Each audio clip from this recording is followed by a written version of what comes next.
Me informan que el letrado del partícipe a título lucrativo, señor Philip Andrés Sadi Bitze, representado por el letrado señor Quintana Sánchez, que quería adherirse al informe realizado. Tiene la palabra.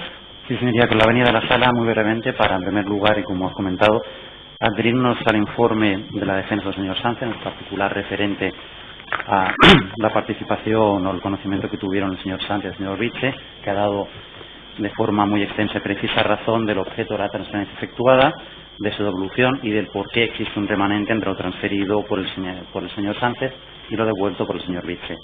Brevemente, para añadir a sí mismo que era el Ministerio Fiscal quien tenía la obligación de demostrar que esas transferencias cometían o provenían de algún hecho delictivo, cosa de la que se ha demostrado que no existe prueba incriminatoria alguna que permita aseverar tal conclusión.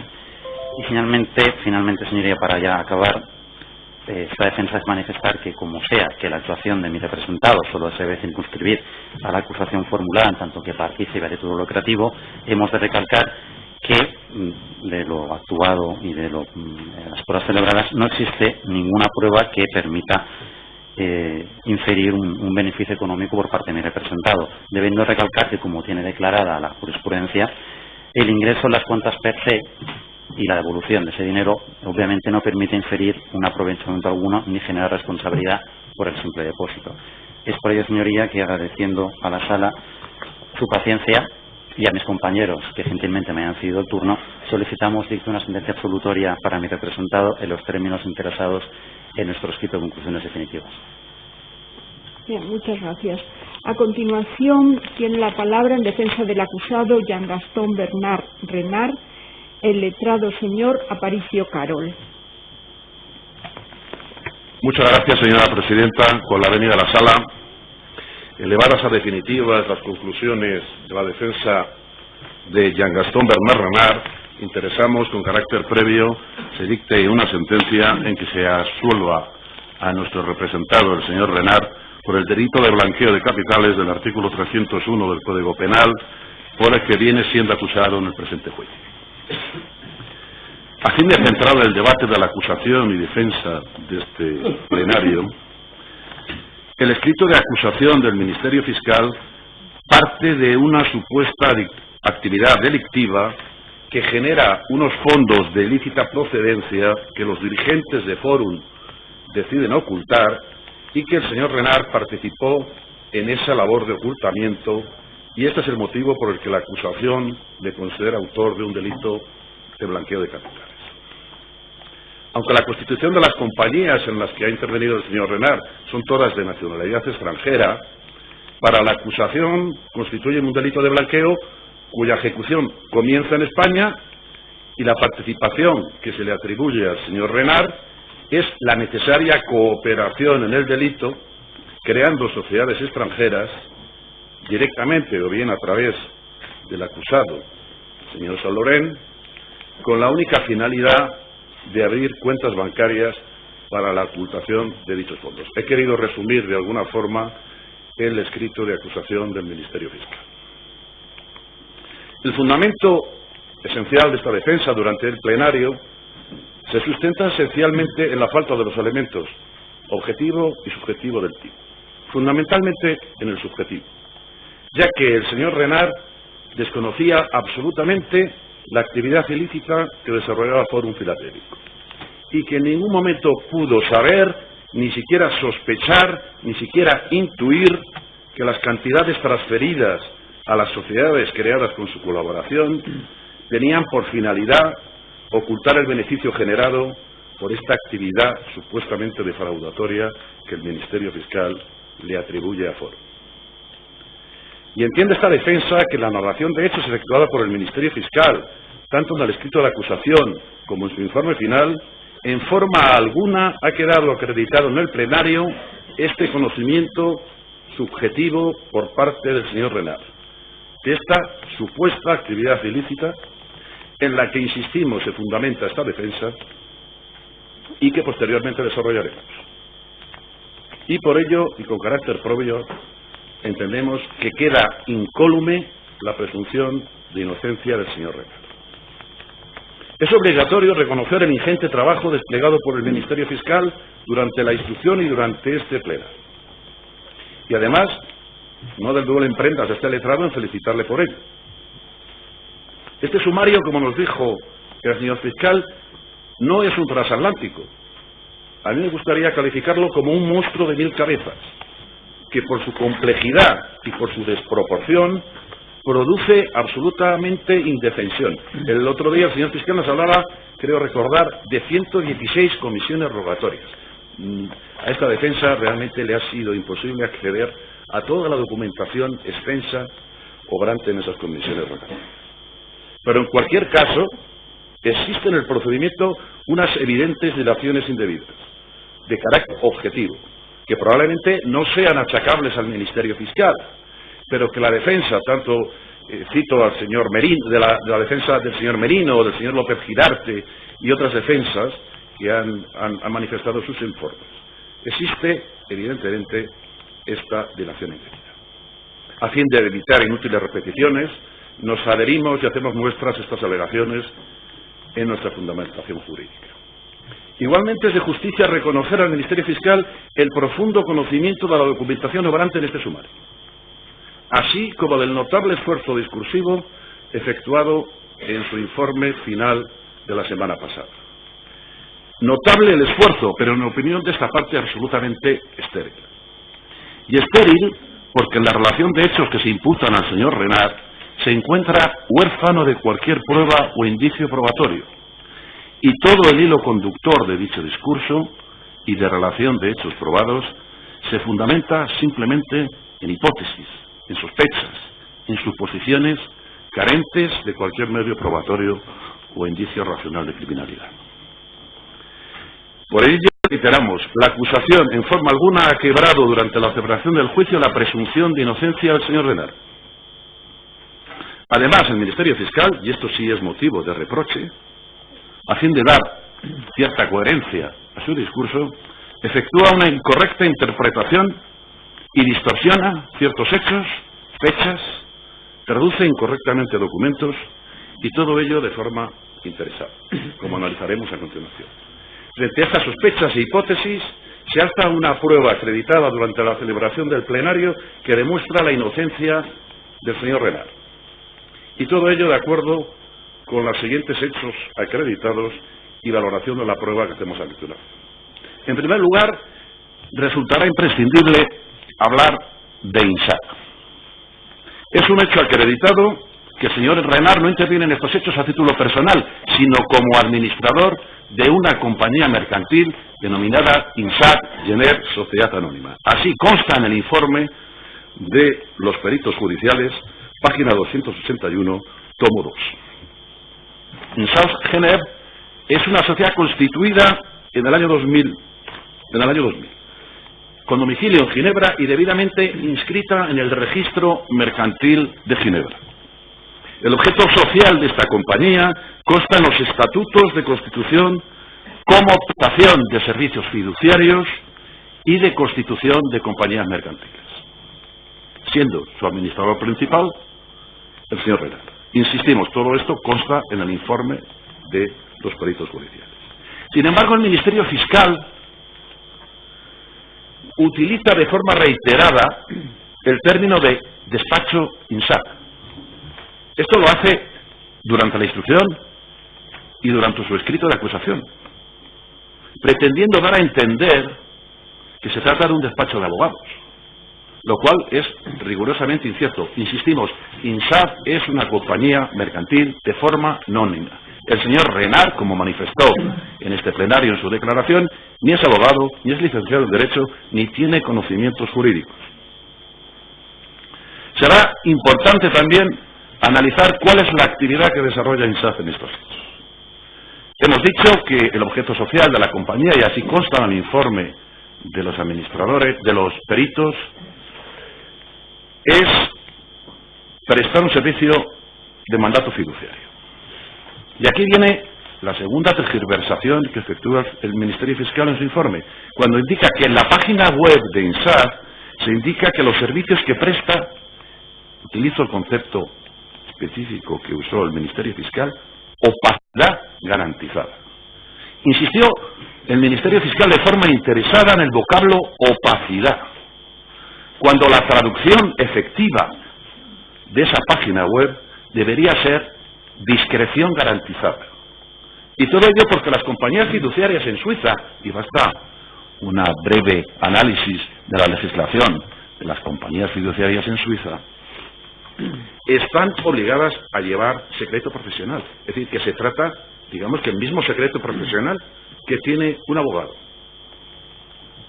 Resultaría además ridículo que una compañía ofertara en su página web, que no más que una página publicitaria, para ofertarse a sus clientes servicios que fueran ilegales o que contravinieran las normas, porque en este caso serían investigadas sin duda por los órganos regulatorios en Suiza y probablemente cerraran su actividad.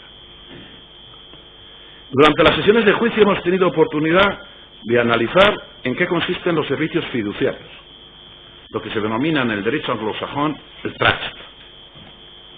Sin pretender entrar en este informe, en el análisis del derecho comparado de la figura de fiducia o trust, se trata de una figura legalmente reconocida en la mayoría de los países europeos de legislación avanzada.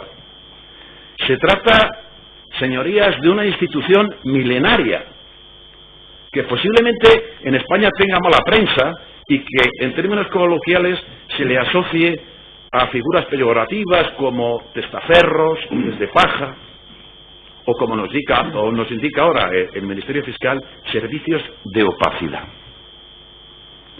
La fiducia o trust tiene fundamento en el derecho español en el principio general del derecho de la buena fe, que preside además toda nuestra contratación civil y mercantil. Pero lo realmente cierto es que tanto en Suiza como en estos países europeos existen miles de compañías, miles de despachos de abogados que se dedican a esta actividad fiduciaria. Todos los profesionales que prestan servicios fiduciarios de constitución de compañías para sus clientes están sometidos a una rigurosísima y compleja normativa en el marco regulatorio de la legislación suiza.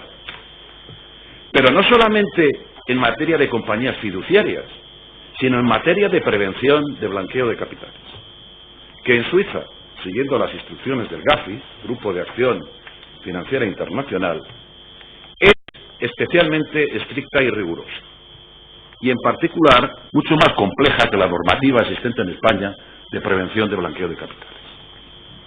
Esta legislación suiza de prevención de blanqueo entra en vigor en 1977 en Suiza y no es hasta 1990 cuando se produce o cuando se introduce en el Código Penal suizo el delito de blanqueo de capitales, que es el artículo 305 ter del Código Penal suizo. No pretende esta defensa entrar a hacer un análisis del derecho comparado suizo ni en la compleja regulación legal que hay en este país para las compañías fiduciarias, pero está claro que todas las compañías tienen una obligación antes de aceptar el servicio de su cliente, de efectuar las comprobaciones oportunas, las due diligence oportunas, a los efectos de acreditar que sus clientes van a desarrollar una actividad de lícito comercio. Pues bien, durante el plenario, entiende esta parte, ha quedado acreditado el estricto cumplimiento efectuado por el señor Renard de sus obligaciones de control e identificación, dando por ello cumplimiento a las obligaciones previstas en esta legislación suiza. Y la prueba inequívoca de todo ello es que a pesar de las investigaciones de la agencia tributaria, a pesar de la persecución implacable efectuada contra INSAT y el señor Renard con motivo de la intervención de Fórum Filatélico, a pesar de las innumerables comisiones rogatorias efectuadas tanto a Suiza, tanto a Canadá, tanto a Estados Unidos, al señor Renard, después de estas profundas investigaciones que se le realizan en estos países, al señor Renard no se le ha acreditado en ninguno de estos países, y estamos hablando de países de legislación seria, no se le ha imputado el más mínimo reproche, no solamente penal, sino ni siquiera fiscal ni administrativo. Incluso en las investigaciones que a raíz de las denuncias efectuadas por la señora Yavar en Canadá en materia tributaria, todas estas comprobaciones efectuadas por la agencia tributaria canadiense se proceden a archivar. El perito judicial, señor Américo, en la sesión de juicio del pasado 20 de mayo, incidió en esta cuestión tributaria, indicando que aunque no era objeto del informe pericial la materia fiscal, sí que se determinaba la diversidad y complejidad de las legislaciones tributarias de todos estos países. Y es evidente que es esta materia fiscal, como ya se ha referido anteriormente el letrado anterior, es particularmente este tema de materia fiscal, el lograr la optimización fiscal en el pago de impuestos, lo que lleva a crear, en el mayor de los casos, este tipo de estructura financiera. Insistimos, en todas las compañías constituidas por el señor Renard, tanto en Suiza como en Estados Unidos, se cumplieron escrupulosamente estas normativas de prevención. Como este tribunal conoce, esta defensa interpuso en su momento procesal oportuno una declinatoria de jurisdicción al amparo de los artículos 666 y siguientes de la Ley de Enjuiciamiento Criminal, al entender que con la entrada en vigor en el año 2014 de la reforma legal del artículo 23 de la Ley Orgánica del Poder Judicial, la jurisdicción española no podía enjuiciar las conductas desarrolladas por ciudadanos extranjeros en el extranjero. Esta cuestión previa ya fue resuelta por la Sala y posteriormente por el Tribunal Supremo, que desestimó nuestra declinatoria al considerar la vigencia del apartado cuarto del artículo 301 del Código Penal relativo al blanqueo de capitales, y que esta norma, citando la sentencia del Tribunal Supremo 924-2016 de 23 de diciembre, nos decía nuestro alto tribunal que es una disposición de claro saber procesal, que aunque ha sido en el Código Penal con notoria descolocación sistemática, sugiere, sin embargo, que el delito de blanqueo se sujeta a un incondicionado criterio de persecución extraterritorial. No insistirá, por lo tanto, esta defensa en una cuestión que ya ha quedado resuelta por esta Sala y por el Tribunal Supremo. Pero esta defensa quiere hacer constar a este tribunal dos cuestiones, o una cuestión que considera importante.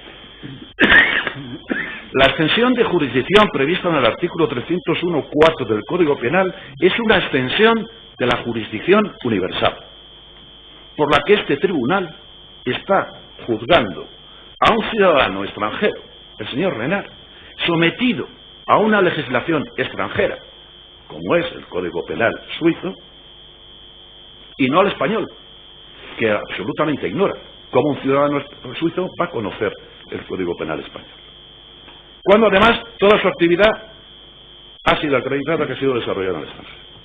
Esta extensión de jurisdicción del apartado 4 del artículo 301 del Código Penal es además inédita en todos los códigos penales de los países de nuestro entorno y supone, en opinión de esta parte, una quiebra del principio de seguridad jurídica y del principio del juez natural. Sin pretender entrar en complejas elucubraciones de derecho penal comparado, el Código Penal suizo, en su artículo 305 ter, se recogen unos elementos distintos del tipo, tanto subjetivo como el objetivo, unas penas totalmente distintas, exigiendo para la tipicidad de la conducta penal la exigencia de un dolo específico. No basta con el dolo eventual que permite nuestra legislación penal española. A cualquier persona con un mínimo de sensibilidad jurídica le haría chirriar que conductas como la del señor Renard, profundamente investigadas en Suiza, Estados Unidos y Canadá, y que todas estas denuncias han sido archivadas sin el más mínimo reproche, no solamente penal sino administrativo, vuelvan a ser enjuiciadas en este tribunal español, en este procedimiento. Es de rabiosa actualidad en este momento el tema del delito de rebelión producido en Cataluña, donde diversos órganos jurisdiccionales europeos, como Bélgica, Suiza, Reino Unido, Alemania, estamos hablando de países sólidos y serios, deniegan una orden de detención europea porque sus ordenamientos penales, o bien o no existe el delito de rebelión, o bien las conductas típicas de ese delito son distintas en estos países. Resultará esencial una armonización legislativa en Europa, que desgraciadamente no existe en el delito de prevención de blanqueo de capitales. Si los hechos que hubieran sucedido de fórum filatélico, en vez de producirse en España, se hubieran producido en Italia, el Código Penal italiano no permite el delito de blanqueo de capitales solamente para los casos de tráfico de estupefacientes o para los casos de secuestros o extorsiones agravadas. No prevé el delito de blanqueo de capitales para el tema de un delito de estafa, cuando el delito antecedente es un delito de estafa. Entraremos a continuación a hablar de las sociedades constituidas por encargo del señor Sánchez. Es un hecho acreditado también en esta Cámara, que no se discute, que ni INSAD ni el señor Renart tienen intervención en estos hechos hasta el año 2004, en que el señor Renart solicita el encargo del señor Sánchez para que le constituya una serie de compañías. Como está acreditado y fue reconocido en la aparición del señor Américo, el señor Sánchez no era un señor que pasaba por allí.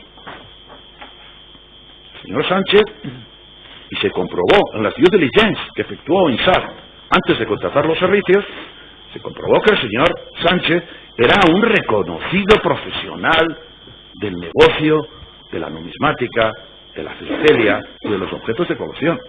Se comprobó que el señor Sánchez ya llevaba operando en este mercado internacional con otras compañías como GemArt. El señor Sánchez no pasó por la calle donde estaba ubicado la oficina de INSAD. El señor Sánchez le fue presentado al señor Renart a través del señor Bitse, empleado de la sucursal bancaria de Credit Suisse en Ginebra. Esto fue reconocido en la prueba testifical efectuada el 12 de septiembre de 2012 por el señor Bitse. No se pudo ratificar. Esto consta en el folio 169, pieza documental 8. La prueba testifical efectuada por el señor Bitse en Suiza no se pudo ratificar porque el señor Bitse no quiso contestar a las preguntas de las defensas, ni a las defensas, y creo que tampoco a las preguntas del Ministerio Fiscal. Decía el señor Bitse, el señor Salorén y el señor Renart tenían la misma actividad de incorporación de empresas y no estaban metidos en el negocio de los sellos. Amán y Sánchez trabajaban con los sellos. Bien, es evidentemente claro que el señor Sánchez encomienda al señor, el señor Sánchez encomienda al señor Renart la constitución de las compañías. Las compañías ya han sido analizadas en este plenario. Hay una serie de compañías constituidas en Canadá, Primada Corporación y Ures, y que INSAD le encomienda la constitución de estas compañías al señor Salorén. ¿Por qué? Pues porque el señor Salorén es el corresponsal de INSAD en Canadá. Y le solicita la constitución de una compañía en Estados Unidos. Estamos hablando de Estados Unidos, país de absoluta y total transparencia fiscal. Y esta sociedad se llama Millennium Trade, GC. Para la constitución de estas compañías, cuyo propietario y beneficiario único era el señor Sánchez, se cumplimentaron todos los protocolos de actuación, todas las due diligence en cumplimiento de la normativa suiza, sin que se advirtiera la más mínima sospecha, el más mínimo riesgo de que la actividad que hasta ese momento desplegaba el señor Sánchez en su actividad filatélica pudieran sospechar que era ilícita. Constituidas las compañías y dentro del servicio fiduciario que prestaba INSAD, se suscribieron unos formularios para aperturar unas cuentas bancarias en Suiza, en el Credit Suisse de Ginebra.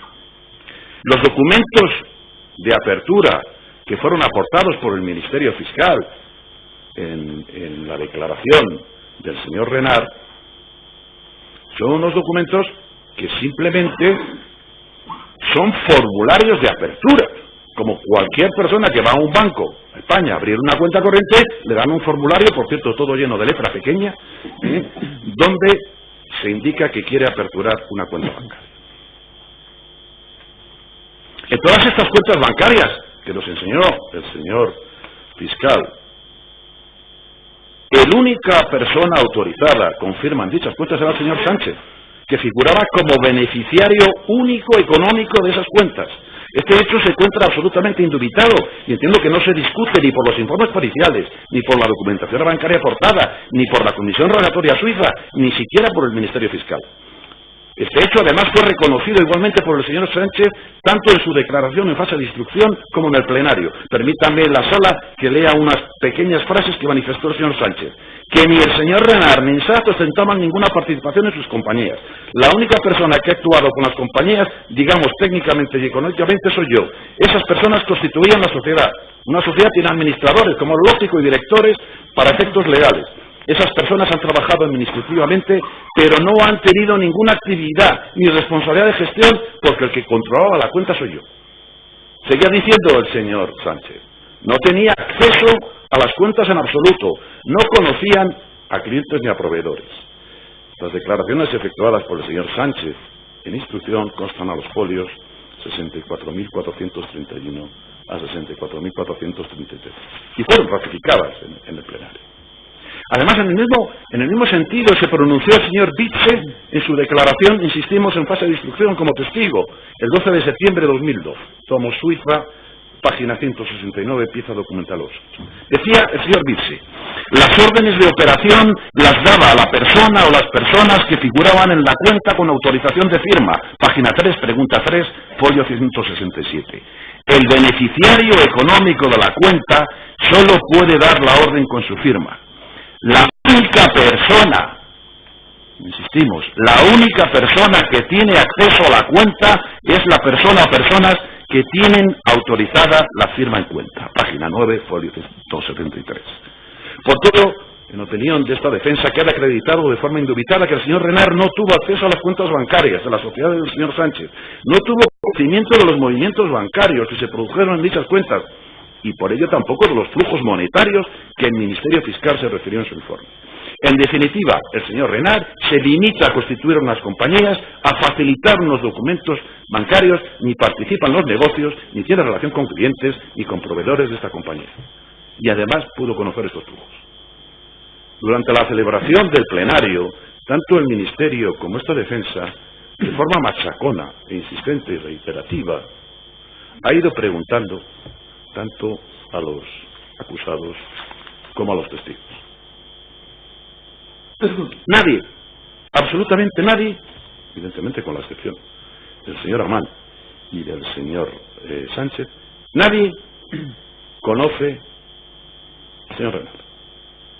Estamos hablando del presidente de Foro Filatélico, que así lo dijo en su manifestación. Estamos hablando de los directivos, del Consejo de Administración, de los administradores de las compañías filiales o participadas, los administradores de las compañías de proveedores de sellos, de los despachos de abogados que han asesorado a Fórum Filatélico o a sus compañías filiales, e incluso hasta los colaboradores, secretarias, abogados y contables del señor York. Nadie, absolutamente nadie, conoce al señor Renard. Nadie ha mantenido relación con el señor Renard, lo que confirma que la actividad exclusiva del señor Renard en estos hechos se limitó a constituir una compañía mercantiles. INSAT cobra sus honorarios por la constitución de estas compañías mercantiles y deja de prestar los servicios. Todo ello, el señor Renard ni conoció, ni pudo conocer, ni pudo sospechar, ni siquiera pudo intuir que las compañías constituidas siguiendo instrucciones del acusado señor Sánchez pudieran dedicarse a conductas ilícitas y mucho menos que sirvieran para ocultar o encubrir el origen ilícito de bienes de procedencia ilícita. Por cierto, era obligación de Credit Suisse, la entidad bancaria en donde se aperturaron las cuentas y por donde circularon esos fondos, era obligación, porque las entidades bancarias suizas como las españolas están sometidas a la normativa de prevención de blanqueo de capitales y por lo tanto debía haber sido Credit Suisse quien hubiera denunciado estos hechos en el caso de considerar que los movimientos y las transferencias que pasan por las cuentas bancarias del señor Sánchez pudieran ser ilícitas. Pero dicha entidad bancaria tampoco consideró que hubiera ninguna irregularidad en esos flujos monetarios.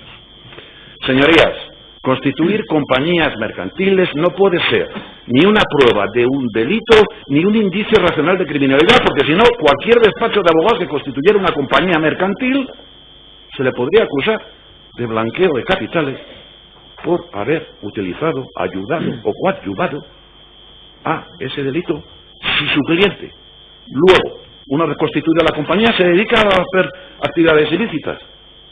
Por la misma razón, también le podríamos imputar el delito de blanqueo al notario que firma la escritura. También ha ayudado y ha coadyuvado con la firma, dando fe notarial de esa escritura. Por lo tanto, no existe elemento subjetivo del tipo penal de blanqueo que exige el conocimiento previo de la ilicitud, como nos indica el artículo 301 del Código Penal, sabiendo que estos tienen su origen en una actividad delictiva.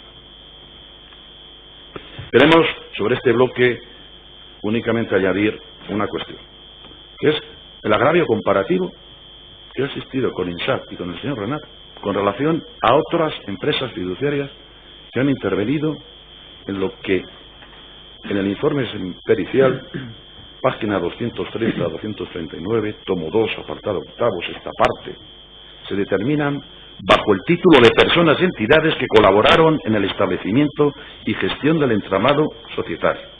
En este listado hay hasta 17 despachos de abogados y empresas fiduciarias de países tan dispares como Gibraltar, Liechtenstein, Reino Unido, Bélgica, Holanda, Chipre, Suiza, Panamá. El señor fiscal en su informe final se refirió a estas empresas y despachos fiduciarios en su informe. INSAT se encuentra incluido en ese listado con el número 33, pero existen otras firmas no llamadas a este juicio. Pongamos un ejemplo, rápidamente. Página 230, apartado 3.1. Marrache & Co. No sé si pronuncio bien el nombre de Marrache. Despacho de abogados de Gibraltar que actuaron como primeros accionistas y secretario de Watson Philatelics Limited. Y dice, este bufete participó en la constitución y gestión de otras sociedades gibraltareñas dedicadas a la distribución de sellos Barstow International y Philatelic Handel International Limited. Sociedades vinculadas a Amman y York. Sigue diciendo el informe, los miembros fundadores de este despacho, los señores Benjamín y Solomon Marrache, perdieron en el 2010 la licencia para operar en el servicios judiciarios. Y además son apartados como consecuencia de acusaciones de falsedad contable. Yo pregunto por qué no está en esta sala los representantes Salomón y Benjamín Marrache, que también constituyeron compañías no tenían desplegado mucho más importantes que las compañías del señor Sánchez en este procedimiento. Nada más y nada menos que Watson, Barstow, Philatelic Handel. Por ello reiteramos y llamamos la atención de este tribunal de que ninguno de estos despachos y empresas fiduciarias han intervenido en la constitución de todo este entramado societario, han sido llamados a este procedimiento, y solamente INSAT, no sabemos muy bien las razones, es la única compañía que aparece en este listado y que se encuentra acusada en este procedimiento. En este tema, este letrado no quería hablar demasiado del señor Amán. Pero desgraciadamente la intervención del letrado del señor Amán nos obliga un poco a extendernos y por eso nos vamos a extender un poco más de lo que inicialmente habíamos previsto. Ha quedado acreditado que constituye a las compañías del señor Sánchez, es el señor Sánchez el que presenta al señor Renat, al señor Amán. Así lo manifestó el señor Sánchez en su declaración practicada en fase de instrucción, diciendo que que el señor Amán era el mejor cliente del señor Sánchez. Como está acreditado en el informe pericial, las compañías del señor Amán trabajaban previamente con la sucursal en Ginebra de Credit Suisse y tenían diversas cuentas bancarias abiertas en dicha sucursal, cuyo supervisor bancario era el señor Vitze. Igualmente, como manifestó el perito judicial señor Américo en sesión de juicio de fecha 20 de marzo, el señor Amán era el titular y beneficiario económico de dichas cuentas bancarias, no ostentando por ello una posición exclusivamente de fiduciario de dichas cuentas. Es evidente que a lo largo del juicio ha quedado acreditado que aunque el beneficiario económico y titular autorizado de estas cuentas era el señor Amán, realmente la titularidad de todas era el señor York. Pero este hecho era desconocido por el mandante, que únicamente recibe instrucciones del señor Amán, que es quien aparecía oficialmente en las mismas. Como se manifestó en fase de instrucción y durante el plenario, el señor Renal, a él nunca se le ha presentado ninguna persona con el nombre de José Manuel o José Manuel Carlos Rodríguez o José Manuel o Carlos Yorca y que fuera de nacionalidad española. Es un hecho acreditado que el señor Yorca ocultaba su personalidad.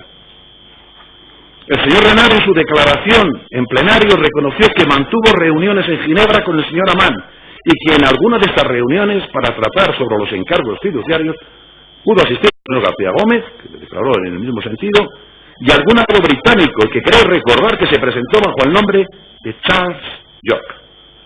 Pero nunca se presentó como ciudadano español, sino como un abogado inglés que gestionaba y asesoraba a las compañías que el señor Renard creía que realmente eran del señor Amán.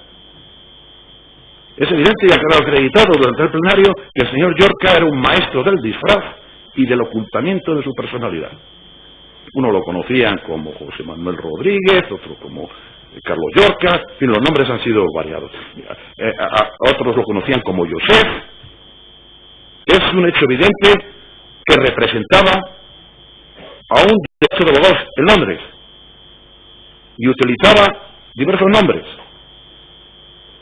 Probablemente todas estas labores de ocultamiento y de distracción tienen un objetivo muy claro, que es la ocultación de su personalidad ante la investigación y posterior condena que la Audiencia Nacional efectúa al señor Yorca como autor de un delito de blanqueo de capitales. Conviene además por ello analizar la relación entre el señor Yorca y el señor Amán, acreditada en el plenario. El Ministerio Fiscal, en su informe, consideraba al señor Amán como lugarteniente del señor Yorca. Y además, como indicó en su informe, el Ministerio Fiscal, el señor Yorca, a partir de febrero de 2004, desaparece. Ya no está disponible. Es evidente que esta desaparición operada en el año 2004, que es cuando empieza la actividad de INSAF y del señor Renard en estas actuaciones, se debe a una cuestión muy concreta, y es a la ocultación que hace el señor Yorca por la investigación de la Audiencia Nacional.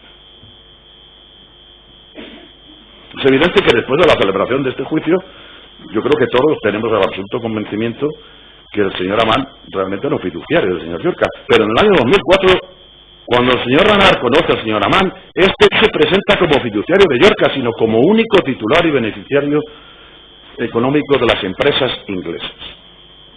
El Ministerio Fiscal ha definido bien al señor Amán. Era el beneficiario que tapaba al beneficiario. Además, y como nos indicó igualmente el fiscal en su informe, el señor Amán, incluso en la investigación penal que se llevó a cabo en Suiza por el asunto Veranello, mantuvo al juez Fournier que él era el único propietario de Veranello, no desvelando la identidad de su principal, del señor Yorca, ni siquiera en el caso cuando estaba investigado por un juez penal en Suiza. Por ello, la posición del señor Amán como titular y beneficiario económico de los negocios y cuentas bancarias y de todo el conglomerado de compañías británicas, además, es que vulneran flagrantemente la normativa suiza de compañías fiduciarias. No sabemos la normativa de Liechtenstein ni de otros países. En Suiza, toda compañía fiduciaria, el fiduciario no puede coincidir con el beneficiario económico. Por ello, el señor Renard ha mantenido y sigue manteniendo que fue el señor Amán quien aparecía como cliente de INSAF y era quien cursaba las instrucciones. El señor Renard, en cumplimiento de la normativa legal suiza, tanto de compañías fiduciarias como de prevención de blanqueo de capitales, efectúa nuevamente con el señor Amán las oportunas due diligence y protocolos de prevención. Captando además en este caso Credit Suisse información sobre la actividad de los negocios del señor Amán. De ello resulta que el señor Amán es un reputado comerciante, acreditado por distintas certificaciones de Mónaco como experto filatélico. El Ministerio Fiscal además aportó un certificado del Club Monte Carlo de la élite de la filatelia. No había por ello, señorías, razones ni para Credit Suisse ni para el señor Renard que hicieran sospechar que las actividades comerciales que desarrollaba el señor Amán pudieran ser ilegales, o que los fondos económicos que transitaban por las cuentas de las compañías fueran ilícitos, por lo que de conformidad con la normativa suiza de prevención de blanqueo de capitales no había razón para sospechar absolutamente nada. El señor Amán carecía en el año 2004 de antecedentes penales, cuestión que también fue investigada y comprobada por INSAF antes de aceptar el encargo del señor Amán.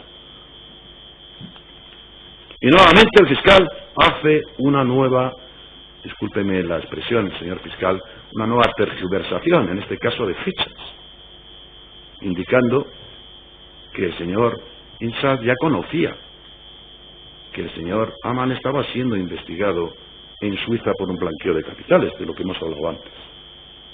Los encargos efectuados al señor Rannar por el señor Amann de las sociedades inglesas Euromob y Five Power, de las que hablaremos a continuación, se realizan en el año 2004, formalizándose el contrato de compraventa de las acciones de Coimpel en junio de 2004, tal como está acreditado en autos.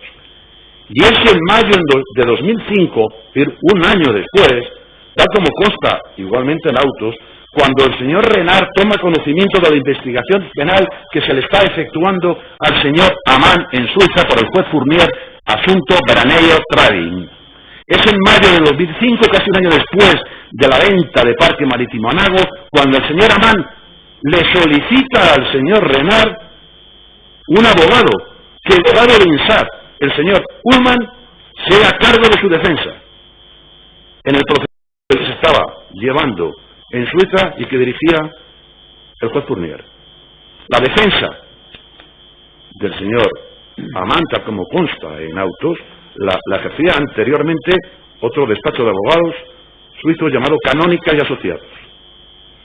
El letrado señor Ullmann, que es letrado también de INSAT Genève y que ha sido citado en el plenario en diversas ocasiones, se entrega en mayo de 2005 con el juez Fournier, que le pide un informe sobre la actividad real de la venta de sellos entre Veraneo y Barstow. Y es en mayo del 2005, cuestión que está acreditada, cuando el letrado Ullmann se desplaza a Gibraltar y se entrevista con el señor García Gómez, responsable de Watson y de Barstow, para dar cumplimiento a cargo del juez Fournier, y le solicita al señor Renard que le acompañe a dicho viaje por los conocimientos que el señor Renard tiene del idioma español. Y este es exclusivamente el objetivo del viaje que realiza el señor Renard de acompañante, de chico de la maleta, del letrado señor Ullmann. Por ello, el conocimiento que el señor Renard tiene de la investigación por blanqueo de capitales es un año después del cumplimiento del encargo efectuado por el señor Amann de la venta de acciones de Coimpel. Si el señor Renard hubiera tenido conocimiento en el año 2004 de esta investigación penal, probablemente nunca hubiera aceptado este encargo fiduciario, pero por una razón muy clara, porque no lo permite la legislación suiza de compañías fiduciarias. Terminamos finalmente este bloque, señoría, hablando de Parque Marítimo Anago. A esta defensa la ha sorprendido un poco en su informe penal la simplificación que ha efectuado el Ministerio Fiscal sobre la adquisición por parte del Grupo Unido de la compañía Parque Marítimo Anaga a través de la adquisición de las acciones de Coimpel. Es un hecho acreditado y no discutido por las partes que los socios accionistas de Coimpel eran las compañías inglesas Euromob Limited y Five Power Limited. Este es un hecho acreditado en el informe de los peritos judiciales, tomo 1, página 805 y siguientes, pieza documental 3C, en donde se determina que estas compañías inglesas adquirieron cada una de ellas el 50% de las participaciones de Coimpel por un precio global de algo más de 4 millones de euros, 4.175.000 euros. Página 812 y 813 del informe. Continúa el informe pericial, diciendo en su página 813 que tanto Euromob como Five Power pertenecen a Snowden Services, folio 3029, domiciliada en Londres. Es evidente por ello que de los datos que aparecen en los registros mercantiles en Reino Unido, en ningún lugar se hace constar que dichas compañías inglesas, Five Power y Euromob, fueran propiedad o fueran administradas por el señor Yorka. No aparece en ningún sitio de los registros, con independencia de que el fiscal y los peritos judiciales le atribuyan la propiedad al señor Yorka. Probablemente lo sea así. El señor Renard recibe el encargo del señor Amann de proceder a la compraventa en consignación temporal por cuenta de sus reales propietarios, estas compañías,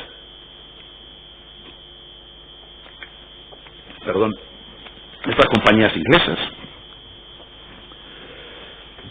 constituyendo para ello dos compañías, una en Canadá, Dumar Investments, administrada por el acusado y que constituye y administra el acusado Saint Laurent, y otra en Estados Unidos, Dan Bradley, administrada por el señor Renard.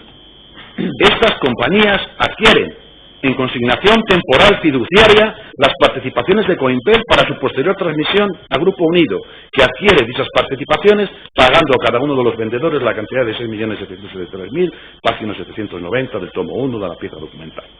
En total, Grupo Unido paga por las participaciones de Coimpel 13.546.000 euros. El Ministerio Fiscal pretende descalificar esta operación y utiliza nuevamente otro término peyorativo, calificándolo de aparataje. Pero esta operación de consignación temporal fiduciaria mediante la constitución de compañías puede parecer sofisticada y compleja para cualquier persona, digamos, con escasos conocimientos económicos o financieros, pero es absolutamente habitual, absolutamente legal en los países donde se constituyen las sociedades. Insistimos, Estados Unidos y Canadá, países de absoluta y total transparencia fiscal y en la prevención del blanqueo de capitales. Es evidente que la complejidad de los mercados internacionales actuales produce que se efectúen a veces complejas estructuras mercantiles internacionales, pero estas estructuras son absolutamente legales en estos países, con estricto cumplimiento de la normativa mercantil, fiscal, la normativa internacional de prevención del blanqueo de capitales.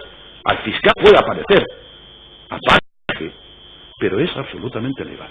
Será un aparataje legal. El fiscal se preguntaba en su informe ¿por qué la venta no se efectuó directamente por las compañías inglesas a Grupo Unido? ¿Por qué no? Las compañías inglesas, Five Power, no, vendieron directamente a Grupo Unido. Y esta pregunta, la verdad, también se la realizó el señor Renard, en su momento, el señor Amal. Y los abogados del señor Amal le indicaron que el objetivo de esta operación era reducir el impacto fiscal que producirían estas compañías inglesas. Es evidente que de los datos que tenemos aquí, Five y Euromov han comprado estas acciones hace 2 o 3 años por un precio de algo más de 4 millones y ahora las venden por 13 millones. Evidentemente la plusvalía fiscal es clara y evidente. Y es evidente, por lo tanto, que se produciría esa plusvalía fiscal en Inglaterra. Es evidente por ello que si la transmisión de las participaciones que se realizan por estas compañías se hubiera realizado directamente a Grupo Unido, las plusvalías deberían haber tributado en Reino Unido. Mientras que utilizando compañías, utilizaré la palabra que no me gusta, interpuestas, compañías en Estados Unidos y Canadá, estas operaciones tienen una tributación reducida en estos países. El letrado que me ha precedido en el uso de la palabra ha hablado del tema de los paraísos fiscales internacionales. La verdad es que todos estaríamos encantados que desaparecieran los paraísos fiscales en el mundo y que desaparecieran este tipo de estructuras jurídicas, pero realmente es que existe. Puede causar sorpresa, por lo tanto, que se efectúe esta operación para reducir la factura fiscal, pero, insistimos, venimos manteniendo en este informe que el objetivo esencial de los trusts y de las compañías fiduciarias es optimizar el pago de los impuestos a través de la tributación internacional. Y evidentemente, mientras que no existe una modernización fiscal de la tributación internacional, los contribuyentes están en su derecho a buscar mecanismos legales a su alcance para reducir la factura fiscal. Este letrado, que tiene bastante relación con compañías norteamericanas, sabe y conoce que hay montones de compañías norteamericanas que si se quieren establecer en Europa no usan España como plataforma para desarrollar esta actividad y se van a países como Irlanda, que tienen una tributación fiscal más reducida. ¿Están en su derecho? Por supuesto que están en su derecho. Todos tenemos derecho a buscar la optimización fiscal de nuestros impuestos. Señor Renard, dando cumplimiento a su mandato fiduciario y por ello a la normativa legal vigente, no solamente en Suiza, sino en este caso en Estados Unidos, efectuó previamente al encargo la realización de las oportunas due diligence que le obliga a la normativa de prevención de blanqueo. ¿Y qué comprobó? Uno, comprobó mediante los oportunos títulos de propiedad que las compañías inglesas eran propietarias de las acciones de Coimpel. Comprobó que el comprador de las participaciones era Grupo Unido, que era en 2004 una compañía de reconocido prestigio, filial del Fórum Filatélico, igualmente de reconocida solvencia en el mundo empresarial. Ya hemos hablado mucho de Fórum Filatélico y de su importancia en el mercado, no será este letrado quien vaya a seguir insistiendo en este tema. pero comprobó realmente que el comprador era una empresa solvente, no que era un pirata que iba a comprar esta compañía. Comprobó las cuentas anuales de Coimpel depositadas en el registro mercantil público de Tenerife, en donde se determinaba igualmente que dicha compañía era propietaria de casi el 60% de las acciones de Parque Marítimo Anaga. Igualmente comprobó, tal como se deduce de las cuentas anuales, que Coimpel, aparte de las acciones de Parque Marítimo Anaga, era propietario de otros activos. Analícense las cuentas anuales de Coimpel. Comprobó que Parque Marítimo Anaga era una sociedad española constituida en 1996 con un capital social de 5.730.000 euros. Comprobó que Parque Marítimo Anaga era propietario de diversas fincas en Tenerife, Finca Taodio y Valle de las Higueras. Estos terrenos formaban parte del sector no sé cuántos del Valle de Taodio en trámite de aprobación municipal dentro del Plan General de Ordenación Urbana de Santa Cruz de Tenerife. Y además conviene en este momento precisar que tal como consta en la memoria de las cuentas anuales del ejercicio 2017 ya formuladas por la Administración concursal, la Administración tributaria había levantado un acta tributaria por el concepto de transmisiones jurídicos y actos jurídicos documentados por dos de estas fincas, por dos de estas fincas, y había determinado que la base imponible de esa liquidación tributaria ascendía a 15.500.000 euros, es decir, que solo dos fincas del Valle de Taodio valían 15.500.000 euros. Comprobó que Parque Marítimo Anaga tenía una concesión administrativa para la construcción y explotación de un puerto deportivo. Se ha hablado mucho de la famosa concesión administrativa, pero la realidad de la concesión administrativa es cierta.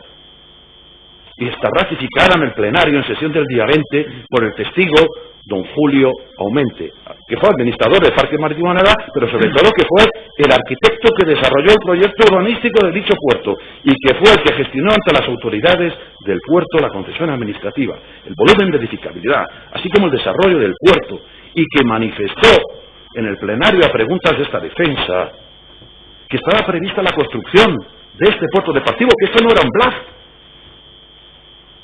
que estaba prevista la construcción de 500 amarres y que los beneficios esperados para Grupo Unido, filial de Fórum Filatélico, eran superiores a los 70 millones de euros. Los beneficios, evidentemente, los beneficios futuros. En similares términos se manifestó el testigo don Juan José Domínguez Baró y el testigo Antonio Martín Domena, en sesión de 8 de enero de 2018, en donde manifestaron, estos señores eran abogados, y manifestaron que se encargaron de la gestión de la tramitación administrativa y legal de la concesión del puerto deportivo de Tenerife y que decían que fue una operación muy compleja y que llevó mucho trabajo y esfuerzo conseguir. O sea, que se consiguió. Esto por lo menos lo que dijeron. Sigue diciendo que los beneficios esperados eran muy significativos. Estos testigos además también manifestaron en su declaración testifical que intervinieron en la adquisición de las fincas de Taodio para el desarrollo urbanístico que se pretendía realizar. Manifestaron además estos letrados a preguntas de este letrado que la operación no era sospechosa de blanqueo de capitales y que en su opinión era una operación absolutamente lícita. El testigo Luis Carmelo Pascual Oriza, administrador único de Grupo Unido, en sesión celebrada el 19 de diciembre de 2017, que declaró que fue el que firmó el contrato privado de compraventa de las participaciones de Coimpel y que sabía que era una buena operación para Grupo Unido, porque la compra de las participaciones de Coimpel conllevaba el control de Parque Marítimo Anaga. En similares términos, declaró en sesión de 19 de diciembre el testigo Amador Gil, gerente de Grupo Unido. Igualmente declaró el acusado don Domingo Cuadra, abogado de Parque Marítimo Anaga, que acusado en este asunto, que conoció la operación de Puerto Deportivo, que conocían los atraques previstos, que ratificó la expectativa de beneficios para Grupo Unido, que se estimaban 70 millones de euros, y por ello que el precio pagado por las acciones de Coimpel era incluso reducido con relación al valor de sus activos y con relación al valor de los beneficios esperados. Y que en su opinión era una operación lícita. Además, el acusado Domingo Cuadra, en su declaración efectuada, presentó en su momento, en su día, y declaró que había presentado en otras operaciones inmobiliarias en las que había intervenido en Marbella, que había presentado una denuncia en el SERLAC, en el Servicio de Prevención de Blanqueo de Capital, y sin embargo no la presentó en la operación de Parque Marítimo Anaga, porque consideró que existían que no existían razones para considerar que esta operación fuera sospechosa de blanqueo de capital. Después de todas estas pruebas, a esta parte le sorprende que el informe fiscal pretenda dar a entender que la compra del Grupo Unido de Parque Maritimo era un bluff, que era una operación, me parece que indicó, de vaciamiento patrimonial, y que el pago del precio era excesivo. La operación de compra, este letrado no tiene por qué defender esta operación de compra, no le corresponde. Lo único que le corresponde es decir que en cumplimiento de las obligaciones que le obliga la ley suiza y la ley norteamericana, comprobó previamente a aceptar el trabajo fiduciario y constituir la compañía de Embraer, comprobó la realidad de lo que estaba haciendo y que lo que estaba haciendo, o lo que se pretendía hacer entre Grupo Unido y las compañías inglesas, era lícito. ¿Cuánto vale una compañía mercantil? Aplicar exclusivamente razones contables, como nos ha aplicado el perito judicial para valorar la compañía, diciendo que el valor técnico contable de las acciones de Coimpel era muy reducido y que el valor técnico contable de las acciones era muy reducido. A nosotros nos parece una cosa o una cuestión absolutamente improcedente. Evidentemente los activos de las compañías, como saben perfectamente los auditores que están aquí acusados, los activos de la compañía se valoran por su valor de adquisición, no por su valor de mercado. En los valores que constan en las compañías mercantiles de sus activos, no constan las plusvalías latentes, como no constan las minusvalías latentes. Es cierto, y además el Instituto de Contabilidad y Auditoría, y además la jurisprudencia mercantil, nos dice que para valorar una compañía mercantil no solamente se tiene que ir uno al neto patrimonial, al valor del activo real menos pasivos exigibles. Nos dice que la jurisprudencia mercantil, que para valorar una compañía mercantil hay que tener en cuenta las plusvalías latentes en los activos y además hay que valorar la expectativa de beneficios. Es cierto que a raíz de la intervención judicial y posterior concurso de Fórum Filatélico y de su filial Grupo Unido, el valor de Parque Marítimo Anaga se reduce significativamente. Son los efectos nocivos y colaterales que se producen en un procedimiento concursal de forma irremediable. Cualquier persona que haya participado e intervenido en un procedimiento concursal conoce estos efectos nocivos. Además, es conocido que en los pliegos de contratación de cualquier concesión administrativa está prevista siempre una cláusula que en caso de concurso de acreedores de la concesionaria, la concesión administrativa pueda revocarse. De hecho, es realmente lo que ha pasado después de la intervención de Fórum Filatélico. Evidentemente, la compañía ha pasado a una situación de liquidación de sus activos. El valor de sus bienes pasan a ser de valores reales a situación de en liquidación. Y por lo tanto, desgraciadamente, por esta situación de concursal, la liquidación de estos bienes se ha reducido significativamente. En cualquier caso, estos hechos sucedieron posteriormente a la continuación de la intervención judicial y no podían ser previstos por el señor Renard cuando en el año 2004 recibe el encargo fiduciario de constituir la compañía de Embraer. Insistimos, señorías, el señor Renard, cumplimentando la normativa específica del trust o fiducia, efectúa las due diligence oportunas que se exigen tanto en Suiza como en Estados Unidos y que hemos relatado. Comprueba que se trata de una operación de inmobiliaria real, por un precio ajustado a mercado, incluso más reducido del mercado, en función del valor real de sus activos. Y por ello es evidente que ni conoció, ni pudo conocer, ni sospechar, ni intuir que esta operación tuviera como objeto la transmisión de fondos ilícitos. El señor Renard, como administrador, firma los contratos privados de compraventa que le fueron exhibidos por el Ministerio Fiscal en el plenario. Documentos que, por cierto, y son los únicos documentos, están legitimados la firma por un notario suizo. Estos documentos nunca fueron formalizados por el señor Renard en ninguna notaría, ni en la de Nueva York, ni la famosa notaría de Londres de Alan Labo. Tanto la supuesta escritura del notario, señor Alan Lawor, como la de Nueva York son además un auténtico fraude y una chapuza legal. Se trata de un corta y pega, que además nadie ha reconocido haber hecho, no me extraña. Nadie puede asumir, ningún abogado puede asumir haber hecho ese corta y pega. Examinar estos documentos notariales, en particular de la escritura del señor Alan Lawor, es que quedan vergüenza ajena a cualquier persona que tenga un poco de conocimiento jurídico. El notario, señor Lawor, no solamente no recoge en la escritura el pasaporte del señor Renard. ¿Alguien ha visto una escritura en España donde un notario no recoja el DNI o el pasaporte de la compareciente? Pues ahí no se recoge ni siquiera el pasaporte. Y deja el espacio en blanco.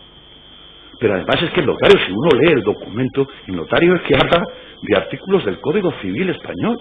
¿Pero qué sabrá el señor Alan Lawor de la legislación civil española o de la legislación mercantil? La propia señora Yavar, que no es digna, digamos, de duda o sospecha, lo declaró en el plenario.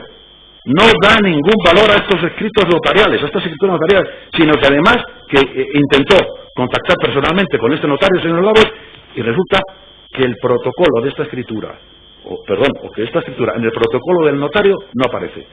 Que si una mudanza, que si se perdió, que si no se perdió. Señoría, las escrituras son una chapuza. Y el señor Alan Lawor realmente es que nos sorprende si este señor realmente es notario o de dónde ha sacado la oposición a notarías.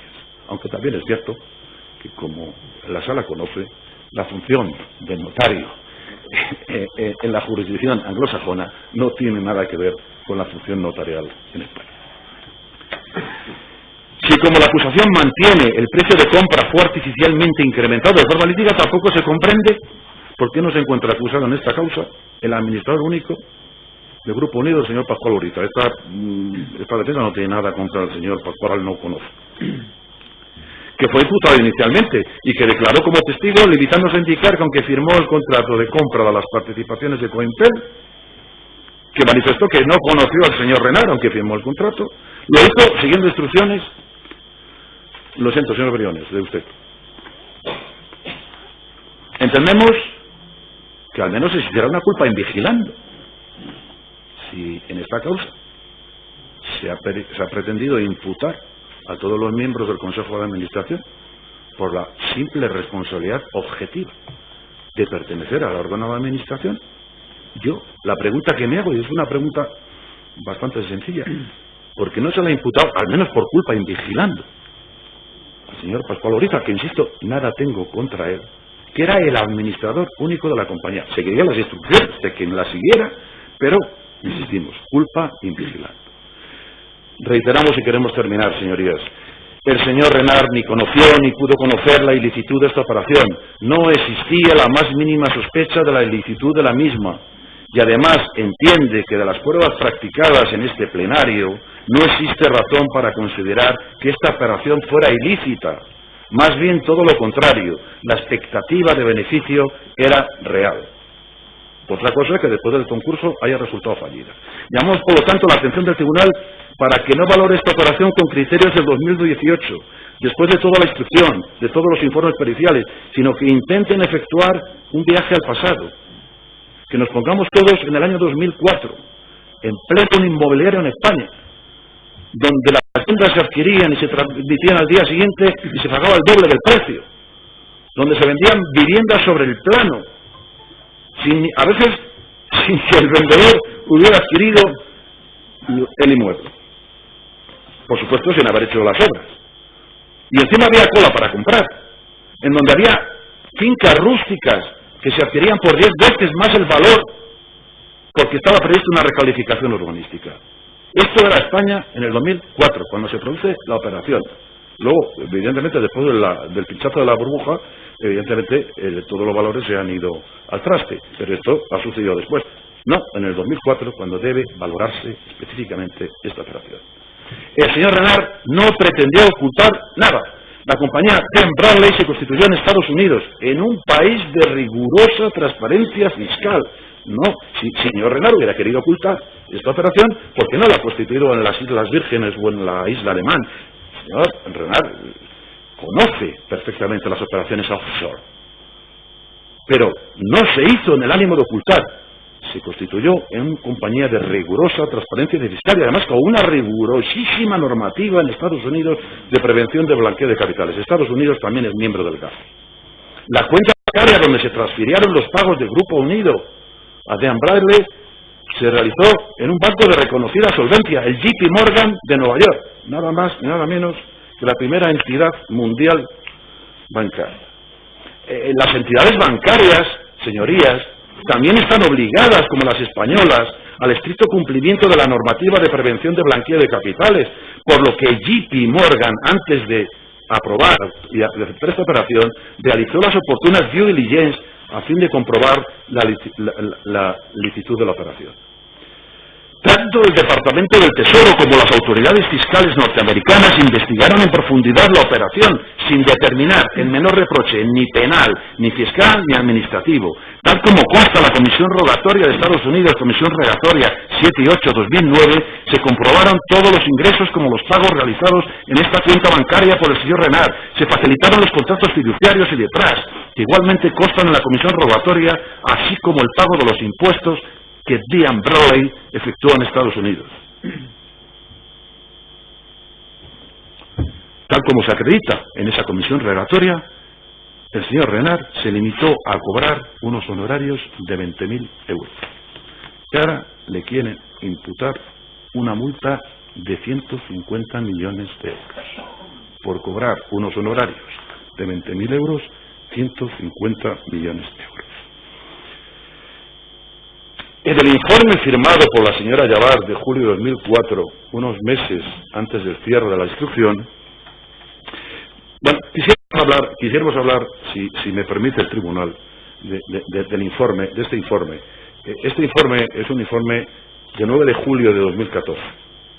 Un informe que se realiza unos meses antes del cierre de la instrucción y que además no obedece ni a solicitud de su señoría, el juez instructor, ni del Ministerio Fiscal, ni de ninguna de las partes, ni siquiera de los peritos judiciales.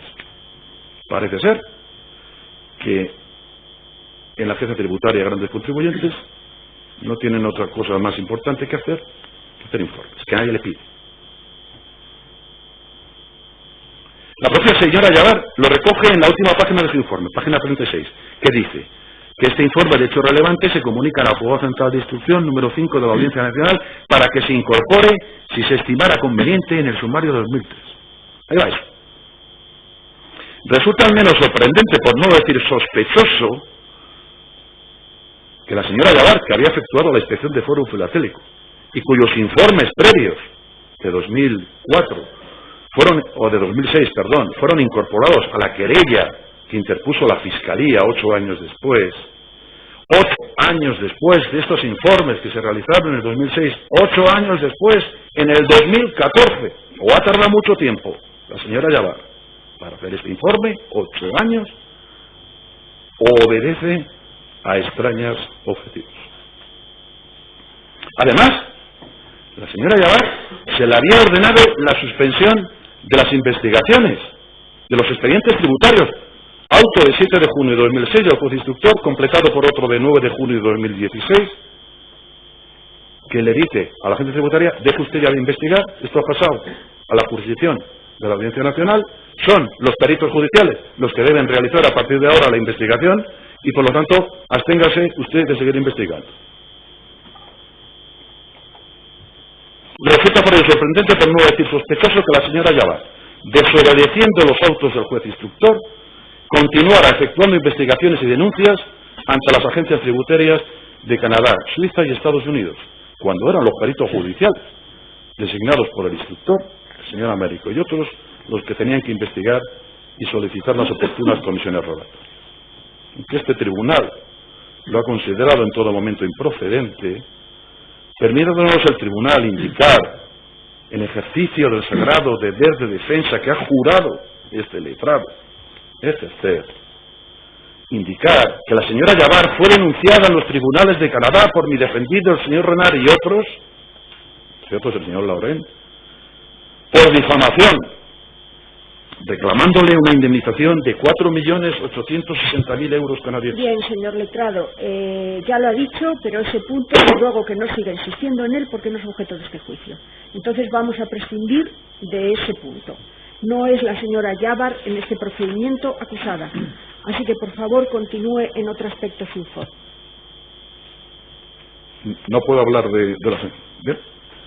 Bueno, pues únicamente entonces, señoría, y termino, decir que en opinión respetuosa de esta parte, el informe elaborado por la señora Yabar en julio de 2004, que trata exclusivamente de la operación Coimpel y participación sin causa aparente que lo justifique, está contaminado en términos.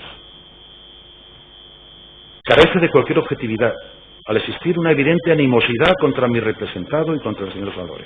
Aparte de estar lleno de inconcreciones, datos inciertos e informaciones no comprobadas ni contrastadas, como se acreditó durante el interrogatorio que esta defensa realizó la señora Yabar.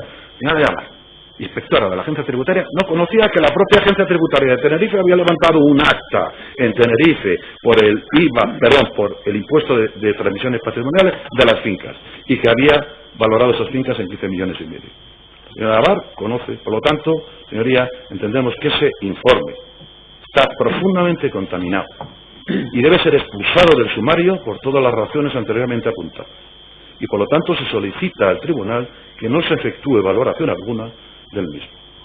Terminamos, señoría, con la calificación jurídica. No existen las conductas efectuadas por el señor Renard en el elemento subjetivo del tipo de delito de blanqueo de capitales del artículo 301, que exige que el autor tenga conocimiento de la procedencia ilícita de los fondos. Ni existe dolo directo, ni eventual, ni siquiera ignorancia deliberada, como nos señala la sentencia del Tribunal Supremo 28 de 2010. Tampoco existe la comisión imprudente prevista en el apartado 3 por imprudencia grave. No existe prueba ni indicio probatorio que acredite este conocimiento previo, por lo que procede la absolución del señor Renard con todos los pronunciamientos favorables. Como señala la sentencia del Tribunal Supremo de 29 de abril del 2015, ponente señor Cande Pumpido, el artículo 303.1 no consagra diversos tipos de delito de blanqueo de capitales, sino diversas modalidades de comisión, pero todas con la misma finalidad, el ocultar o encubrir el origen ilícito de los bienes. Ninguna conducta de ocultación o encubrimiento ha desarrollado el señor Renard, que se limita de forma fiduciaria a constituir unas compañías, ignorando en todo momento la ilicitud de los fondos que por las cuentas bancarias de esta compañía circulan. En aras a la brevedad y para terminar este informe, señorías, damos por reproducida toda la fundamentación jurídica contenida en nuestro escrito de conclusiones definitivo, así como la fundamentación legal que otras defensas han efectuado, y en particular la defensa que me ha precedido en el uso de la palabra, la defensa del señor Sánchez, que como realmente me ha pisado todas las sentencias del Tribunal Supremo, que esta defensa iba a citar, las damos por reducidas en cuanto afectan exactamente a nuestros clientes. Y insistimos, señoría, solicitamos una sentencia absolutoria con todos los pronunciamientos favorables. Perdóneme que me haya extendido en la extensión y muchas gracias al tribunal. Bien, vamos.